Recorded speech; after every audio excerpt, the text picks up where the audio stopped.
할렐루야. 반갑습니다.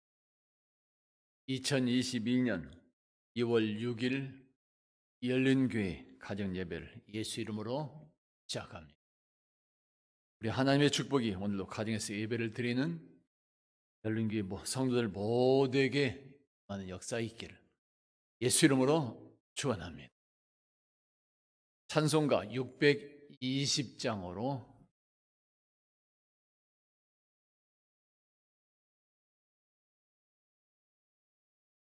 여기에 모인 620장입니다. 예, 인으리 주의 은총 받은 자여라. 주께서 이 자리에 함께 계심을 나노라.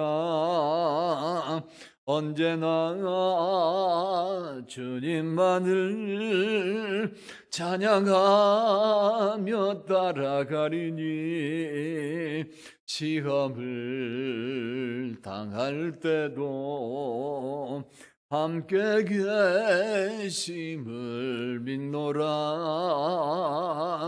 이 믿음 더욱 굳세라. 주가 지켜주신다. 어두운 밤에도 주의 밝은 빛 인도하여 주신다. 주님이 뜻하신 일 헤아리기 어렵더라도 언제나 주 뜻 안에 내가 있음을 아노라. 사랑과 말씀들이 나를 더욱 새롭게 하니 때로는 넘어져도 최후 승리를 믿노라. 이 믿음 더욱 굳세라. 주가 지켜주신다. 어두운 밤에도 주의 밝은 빛 인도하여 주신다. 여기에 모인 우리 사랑받는 주의 자녀라. 주께서 뜻하신 바 우리 통에 펼치신다. 고통과 슬픔 중에 더욱 주님 의지하오니 어려움 이겨내고 주님 더욱 찬양하라. 이 믿음 더욱 굳세라. 주가 지켜주신다. 어두운 밤에도 주의 밝은 빛 인도하여 주신다.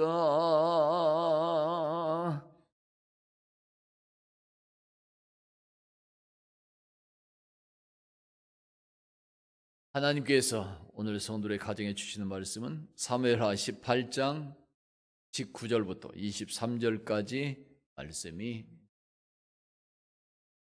구약성경 사무엘하 18장 말씀이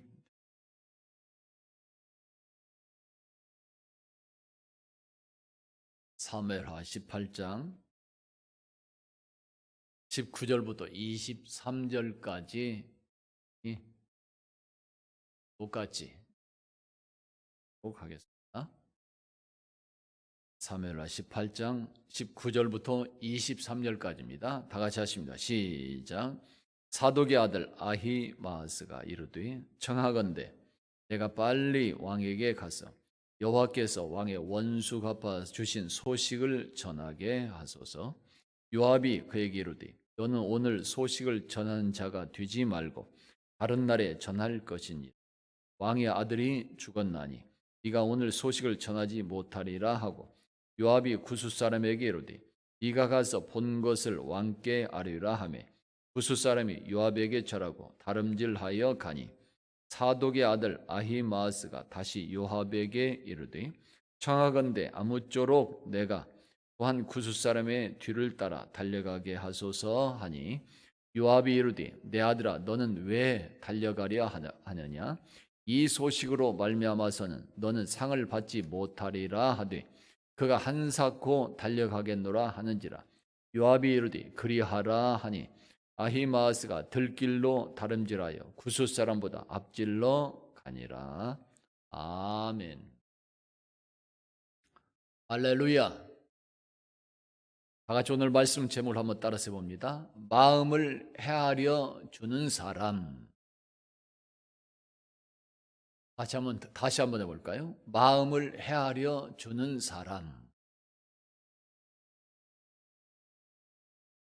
여러분, 지금까지 자기 마음속 깊은 곳까지 헤아려 주는 그런 사람을 만나봤습니까? 더 나아가서 지금까지 여러분 자신이 다른 사람의 깊은 마음속까지 그렇게 헤아려서 위로해주고 보듬어주며 용기를 주었던 그런 사람이 있었습니까? 아마도 지금까지의 삶에서 그렇게 마음속을 헤아려주는 사람을 만나고 또한 그렇게 서로의 관계를 지속해 올 수 있었더라면 오늘 여러분은 최고로 복을 받은 사람이요 최고로 행복한 사람이 되어 있을 것이라 믿습니다. 이렇게 서로의 마음속까지 헤아려주는 그런 사람과의 만남, 오늘 가정에서 하나님을 예배하는 우리 열린교회 성도들 모두는 서로 간에 그러한 만남을 가지시고 언제나 그렇게 아름답고 행복한 관계를 이루어 나가는 삶이 되어질 수 있기를 예수 이름으로 축원합니다. 할렐루야. 약 10년 전의 일이 생각이 납니다. 10년 정도 아마 뒷일 같습니다. 우리나라에 김황식 총리가 국무총리가 있었습니다. 저는 그때 김황식 총리에 관한 뉴스를 접하고 감동을 받았던 일이 하나 있습니다. 그때 뉴스에 의하면 김황식 국무총리가 전남을 방문하는 일정으로 되어 있었습니다. 전라남도를 방문하는 일정. 국무총리는 바쁜 일정 탓에 분 단위로 쪼개서 움직이고 있었습니다. 얼마나 많은 일이 있었을까요? 분 단위로 시간을 쪼개서 움직입니다. 그러한 국무총리가 그날 비행기를 타고 가서 전라남도 광양항의 준공식에 참석할 그런 예정으로 있었습니다. 그래서 총리는 평소보다 집에서 빨리 출발을 했고 공항에서도 1시간 반이나 머물렀던 그런 일이 있었습니다. 이유가 무엇이었을까요? 왜 집에서 이렇게 빨리 출발하고 공항에서도 그렇게 바쁜 사람이 1시간 반가량이나 머물러 있었을까요? 이유가 있었습니다. 정답은 그날 오전 8시 40분부터 전국의 시험장에서 일제히 치러지는 2011학년도 대학 수학 능력 시험 때문에 그랬던 것입니다. 국무총리가 전라남도를 방문하는 그 시간, 그날에 전국적으로 각 학교에서 대학 수학 능력 시험이 있었던 거지. 총리는 전남 광양항 준공식에 자동차로 갈 수도 있었습니다. 그렇지만 혹시라도 국무총리를 의전하는 그 의전으로 인해서 대학 수능 시험을 보는 학생들의 길이 막힐까 염려를 하여 비행기를 타려고 했었던 것입니다. 국무총리가 자동차를 타고 가면 교통 신호가 통제가 됩니다. 그러면 수학 능력 시험을 보는 학생들이 차를 지체할 수밖에 없고, 그러다 보면 시험에 늦을 염려가 있었기 때문에 국무총리가 자동차로 움직이지 않고 비행기를 타려고 했던 것이에요. 그리고 공항에서 1시간 30분가량이나 지체를 했던 것도 영어 시험에서 듣기 평가를 하는 학생들에게 비행기 소음 때문에 피해가 갈 수 있다고 하는 그런 생각에서 그렇게 바쁜 일정에도 그 시간대를 피해서 비행기를 타려고 했던 것입니다. 한마디로 김항식 국무총리는 중요한 시험을 치르는 수험생에게 영향을 미치지 않도록 하기 위해서, 즉 수능을 보는 학생들의 마음속까지 헤아려주는, 그렇게 깊이 배려하는 마음이 있었다고 말할 수 있는 것입니다. 한 나라의 지도자가 그렇게 백성들의 마음속까지, 학생들의 마음속까지 깊이 헤아려주는 그런 마음과 모습, 국가와 백성들은, 지도자와 백성들은 이런 만남과 관계가 이루어져야, 그러할 때 그 나라와 백성들은 평안하고 행복하게 되는 것입니다. 아멘. 할렐루야. 성경 곳곳에서도 그렇게 상대방의 깊은 마음속까지 서로 헤아리며 배려하고 위로해주는 아름다운 만남과 그 관계의 모습들을 보여주고 있습니다. 그 중에 하나는 사무엘상 1장에서 말씀하는 엘가나와 한나 부부라고 말할 수 있습니다. 한나는 아들이 없어서 첩으로부터 심한 멸시와 고통을 받고 있었습니다. 첩은 아들이 있었는데 한나는 아들이 없었던 것이, 그래서 첩으로부터 심한 멸시와 고통을 받고 있었습니다. 그때 남편 엘가나가 부인 한나에게 이렇게 말해주는 것을 들어볼 수 있습니다. 한나여, 어찌하여 울며 어찌하여 먹지 아니하며 어찌하여 그대의 마음이 슬프냐? 내가 그대에게 10 아들보다 낫지 아니하냐? 아니라. 아멘. 왜 우느냐? 왜 그렇게 슬퍼하냐? 내가 있지 않느냐? 내가 10 아들보다 낫지 않느냐? 남편 엘가나가 부인 한나의 깊은 마음속까지 헤아려서 부부간에 서로 위로해주고 용기를 주는 만남과 그 관계에 형성하는 이 모습, 바로 여기에서 아들 사무엘이 태어나게 되는 것이고, 그 아들 사무엘이 하나님의 인류 구원 계획에 존귀하게 쓰임받는 인물이 되는 것입니다. 아멘. 할렐루야. 행복한 가정에서, 행복한 부부 사이에서 위대한 자녀가 나오는 것입니다. 상대방의 기쁜 마음속까지 그렇게 헤아리고 위로해주고 보듬어주는 모습, 이것은 우리 주님 예수께서 직접 본을 보여주신 삶의 내용이다 말할 수 있습니다. 그 대표적인 모습이 예수님께서 십자가에 달리시어 죽음을 맞이할 때 어머니 마리아와 제자에게 하시는 말씀에서 들어볼 수 있습니다. 그때 이렇게 주님께서 말씀하십니다. 자기 어머니께 말씀하시되 여자여 오소서 아들이니다 하시고, 또 그 제자에게 이르시되 보라 네 어머니라 하신대. 그때부터 그 제자가 자기 집에 모시니라. 자기 아들이 눈앞에서 십자가에 못 박힘을 당하고 있습니다. 어떤 어머니가 온전할 수 있을까요? 어머니 마리아의 마음도 온전할 수가 없는 것입니다. 예수는 그런 어머니 마음속까지 헤아리며 자신이 떠난 뒤에도 헤쳐나갈 수 있도록 깊이 어머니를 위로하고 용기를 더해주고 있는 장면이 되는 거예요. 어머니, 나를 대신하는 다른 아들이 여기 있습니다. 나를 대신해서 아들 역할을 할 것입니다. 그리고 요한에게 부탁합니다. 요한아, 네 어머니다. 어머니를 잘 부탁한다. 예수님은 죽음에서 부활하신 후에도 자신을 부인하며 떠나갔던 베드로에게 다가와서 이렇게 말씀해 주십니다. 세 번째 이르시되 요한의 아들 시몬아 네가 나를 사랑하느냐 하시니 주께서 세 번째 네가 나를 사랑하느냐 하심으로 베드로가 근심하여 이르되 주님 모든 것을 아시오매 내가 주님을 사랑하는 줄을 주님께서 아시나이다. 예수께서 이르시되 내 양을 먹이라. 세상적으로 말하면 베드로가 예수님을 모른다고 부인하며 떠나갔으니 예수님도 그렇게 떠나가면 그만입니다. 그런데도 예수님은 베드로를 떠나가지 않고 오히려 베드로 속에 마음까지 알고서 헤아려 주는 것입니다. 내 양을 치고 내 양을. 예수님은 베드로가 정말로 자신을 부인하려고 한 것이 아니라 믿음이 없어서 그렇게 했던 것이 아니라 베드로가 정말로 악해서 예수님을 부인했던 것이 아니라 그 상황에서 어쩔 수 없었다고 하는 깊은 마음속까지 알고서 헤아려 주고 있는 것입니다. 그리고는 그 마음속 슬픈 그 마음속까지 헤아리고 위로하며 다시금 보듬어 주며 위로하고 용기를 주고 있는 모습을 보고 있는 것입니다.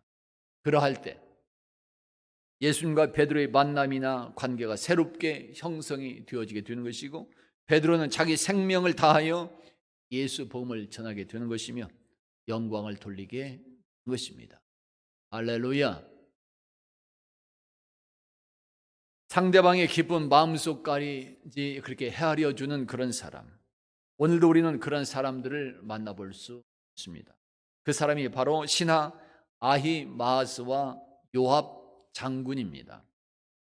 다윗의 군대가 반역을 일으킨 압살롬과의 전쟁이 있었습니다. 그 전쟁에서 다윗의 군대가 승리를 거두게 됩니다. 그리고 그 승리의 소식을 다윗 왕에게 전하는 상황을 지금 말씀하고 있습니다. 신하 아히마아스는 자신이 직접 다윗 왕에게 그 승리의 소식을 전하려고 했습니다. 그런데 요압 장군은 그러한 아히마아스를 막아서고 있습니다. 왜 그랬을까요? 먼저 압살롬을 생각해 볼 수 있어야 됩니다.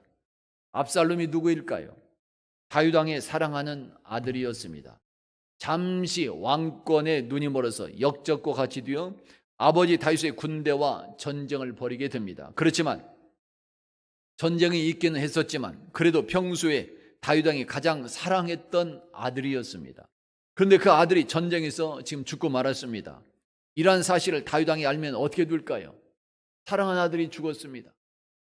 잠시 역적과 같이 되어서 다윗 왕에게서 다윗 왕을 죽이겠다고 달려왔지만 그래도 사랑하는 아들이었습니다. 이 사실을 다윗 왕이 알게 되면 어떻게 되는 것일까요? 자기 아들이 죽었는데 춤추며 기뻐할 부모는 아무도 없는 것입니다. 다윗 왕도 그런 것이 다윗 왕이 전쟁터에서 아들이 죽었다는 그런 소식을 듣게 된다면 아마도 크게 상심하고 슬퍼할 것이 분명합니다. 신하 아히마아스와 장군 요압도 그것을 알고 있었던 사람입니다. 그렇지만 아히마아스는 자신이 먼저 다윗에게 돌아가서 승리의 그 기쁜 소식을 전하게 되면 다윗이 승리한 기쁨을 충만하게 누리게 될 것이고 그렇게 되면 자연스럽게 아들의 죽음으로 인한 그 슬픔도 반으로 줄어들게 될 것이라고 생각을 한 것입니다. 그래서 빨리 가서 그 승리의 소식을 전하고 싶었던 것입니다. 반면에 장군 요압이 아히마아스를 막은 이유는 아들 압살롬을 향한 다윗의 사랑을 누구보다도 잘 알고 있었기에 아히마아스가 그 비보를 아들이 죽었다고 하는 비보를 전하게 되면 혹여나 다윗 왕이 너무나도 슬퍼서 아히마아스에게 화를 끼칠까 염려를 했던 것입니다. 그래서 이방인 다른 사람 구스 사람에게 소식을 전하라고 한 것입니다. 이러한 상황과 내용에서 본다면 신하 아히마아스와 장군 요압 두 사람 모두 다 판단과 결정이 달랐을 뿐 다윗 왕의 마음속까지 헤아리고 있다는 그런 점에서는 두 사람이 같았다고 말할 수 있습니다. 이렇게 다윗 왕에게는 자신의 그 마음을 왕의 마음을 미리 알고 그 마음속까지 헤아려 주며 위로해 주는 그런 사람이 언제나 가까이서 함께하고 있었던 것입니다. 그러한 점에서 다윗은 참으로 행복한 사람이었다고 말할 수 있는 것입니다. 그리고 이러한 협력자가 있었기에 이렇게 마음속까지 헤아려 주는 그런 사람들이 주변에 있었기에 다윗은 드디어 새벽을 깨우고자 했었던 하나님의 꿈을 이루게 되는 것이고, 하나님의 인류 구원 계획에 존귀하게 쓰임받는 복된 삶을 누리게 되는 것입니다. 아멘. 할렐루야. 성도 여러분, 오늘 여러분의 주위에는 어떤 사람들이 있을까요? 아히마스와 요압과 같이 자신의 기쁜 마음속까지 헤아려주는 그런 사람이, 그렇게 배려하고 도와주는 그런 사람이, 그렇게 위로하고 용기를 주며 협력하는 그런 사람들이 있을까요? 그리고 또한 나는 지금 내 주변 사람들에게 어떠한 사람들이 되고 있을까요? 아히마스와 장군 요압과 같이 나도 내 주변 사람들의 마음속까지 그렇게 헤아려주는 그런 배려와 위로와 협력하는 그런 사람이 되고 있을까요? 그런 사랑만 받는 사람이 아니라 그런 사랑을 주는, 그렇게 헤아려주는 그런 사람이 되고 있는 것일까요? 십자가와 부활하신 예수님의 모습은 오늘 우리들이 어떠한 만남을 이루고 어떠한 관계를 이루며 살아가야 하는지, 그리고 그 결과는 어떠한 것인지 우리에게 말씀하고 있습니다. 먼저 오늘 우리 열린교회 성도들의 가정에서, 예수 믿음 안에서 가족 서로 간에 깊은 마음속까지 헤아려주는 그런 배려와 위로가 있기를 예수 이름으로 축원합니다. 가족들 간에는 이렇게 말을 하지 않아도 마음속까지 헤아려주는 이 아름다운 모습이 있어야 되는 것이죠. 교회 안에서도 예수 믿음 안에서 성도 간의 깊은 마음속까지 헤아려서 서로 배려해주고 말하며 위로하고 용기를 주는 그런 아름다움이 있는 우리 열린교회 성도들이 되기를 예수 이름으로 축원합니다. 세상의 사회생활 현장에서도 언제나 예수 믿음 안에서 상대방의 깊은 마음속까지 헤아려서 배려하고 위로하며 용기를 주는 이런 만남과 관계가 이루어지는 아름다움이 있기를 예수 이름으로 축원합니다. 교회 안에서도 이렇게 마음속까지 헤아려주는 성도들의 모습이 있어야 되고, 사회생활 현장에도, 직장에서, 사업에도 이렇게 마음속까지 헤아리고 배려해주는, 위로해주는 이 모습이 있어야 되는 것입니다. 그래서 우리 성도들의 삶이 항상 행복하고, 나아가선 이 땅에 하나님의 나라와 의름을 이루는데 더 존귀하게 쓰임받고, 금년표 말씀처럼 갑절로 축복을 받고 갑절로 존귀하게 쓰임받는, 그리고 천국에서 영원한 행복을 누리는 그런 성도들이 되어갈 수 있기를 예수 이름으로 축원합니다. 할렐루야. 다 같이 한번 따라서 봅니다. 마음을 헤아려 주는 사람. 기도합니다. 주님, 내가 먼저 상대방의 깊은 마음속까지 헤아려서 위로하고 보듬어 주며 용기를 주는 아름다운 만남과 관계를 이루게 하옵소서. 그렇게 할 수 있도록 열린교회 성도들 모두에게, 오늘도 가정에서 예배하는 성도들 모두에게 성령 하나님께서 충만하게 임하여 주시옵소서. 지금은 우리 주님 예수 그리스도의 은혜와 아버지 하나님의 무한하신 사랑하심과 성령 하나님의 교통하심과 역사해 주시고 위로해 주시며 돌봐 주시고 인도해 주심이, 오늘도 이렇게 가정에서 예배를 드리며 선포된 말씀 듣고 내가 먼저 상대방의 마음속까지 헤아려 주고자 하는 그런 마음을 가지고 위로하며 용기를 주며 보듬어주고 안아주고 결단하면서 그렇게 영광 돌리며 나가기를 원하는 열린교회와 성도들 모두에게, 가정들 모두에게 지금도 영원까지 함께하여 주시기를 간절히 축원하옵나이다.